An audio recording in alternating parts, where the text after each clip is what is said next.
প্রিয় সহযোদ্ধা, আপনারা জানেন এই 5ই আগস্ট পরবর্তী সময়ে বাংলাদেশে এখনো পর্যন্ত কিন্তু ষড়যন্ত্র থেমে নাই। বিদেশ থেকে ষড়যন্ত্র করা হচ্ছে। আপনারা জানেন এই দীর্ঘ সময়ে আমাদের দেশে টাকা পয়সা লুট করে আওয়ামী লীগ বিদেশে পাচার করেছে।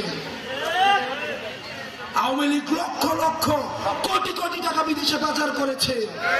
আওয়ামী লীগ প্রতিনিয়ত এই দেশে ষড়যন্ত্র করার জন্য বিদেশে বসে তারা এইসব ফায়দা লুটবে। আপনাদের কাছে অনুরোধ থাকবে, কোন বিদেশি ষড়যন্ত্রে আপনারা ফাঁদে পা দেওয়ার দরকার নাই।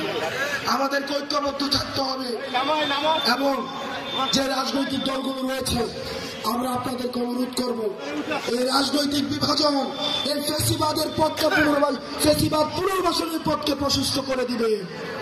আপনার আমার রাজনৈতিক বিভাজন আপনার জন্য কল্যাণকর নয়, আমাদের জন্য কল্যাণকর নয়। এটি থেকে ফায়দা লুটবে আওয়ামী লীগ।